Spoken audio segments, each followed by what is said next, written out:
Sleep paralysis horror story. I've always been a light sleeper, but nothing prepared me for the night it started. The clock on my nightstand glowed 2:17 a.m., its red digits cutting through the dark like a warning. I woke, or thought I woke, my body heavy, as if the air itself had thickened and pressed me into the mattress. My eyes darted around the room, but my limbs wouldn't budge. It was like being buried alive in my own skin. The room felt wrong. The shadows in the corners seemed to pulse, not with light, but with something alive, something watching.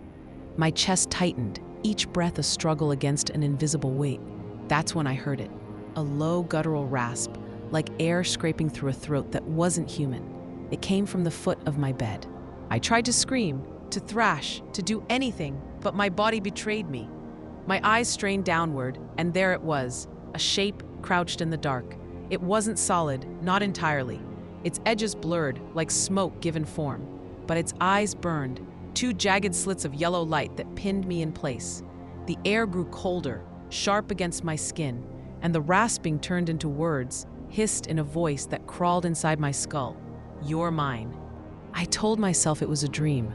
Sleep paralysis, I'd read about it. Your brain waking up while your body stays locked in REM? Science, not monsters.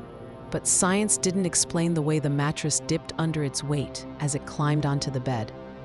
Science didn't account for the claw-like pressure on my chest or the stench of decay that filled my nose as it leaned closer. Its face, if you could call it that, hovered inches from mine. A shifting mass of shadow with those searing eyes. I wanted to close my eyes, but they were as frozen as the rest of me. "You can't run," it whispered, and I felt its words like needles in my mind. My heart hammered, each beat a plea for this to end. Then, with a jolt, my body snapped free. I gasped, bolting upright, sweat soaking my sheets. The room was empty, the air still. Just a dream, I told myself, over and over, until the sun rose. But it didn't stop. Night after night, it came back, always at 2:17 a.m., always the same. The crushing weight, the rasping voice, those eyes. Each time it lingered longer, grew bolder. One night, I felt its claw trace my arm, leaving a cold burn that lingered until morning. Another, it whispered my name, dragging it out like a curse. I stopped sleeping with the lights off. I tried pills, meditation, even a priest. Nothing worked. The demon, if that's what it was, didn't care. I started noticing things during the day, shadows flickering in my peripheral vision. The smell of decay in random places, my car, my office.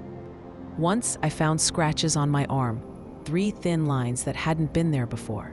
I was unraveling, jumping at every creak, every shadow. My friends stopped calling. I couldn't blame them. I barely recognized the hollow-eyed man in the mirror. Last night was the worst. I woke, paralyzed as always, but this time the room was pitch black, the clock dead. The air was so thick I could barely breathe. The rasping started, closer than ever, and I felt the bed creak as it climbed toward me. Its eyes glowed brighter, hungrier, and its voice was a hiss of triumph. "You're ready now." I felt its claws dig into my chest, not just pressing but pulling, like it was trying to claw something out of me. My soul, my will. I don't know. I fought with everything I had, screaming inside my head, willing my body to move. And then a snap, like a rubber band breaking, and I was free, gasping, alone. But I'm not alone now. It's daytime, and I'm writing this from my kitchen, the sunlight streaming in, yet I feel it.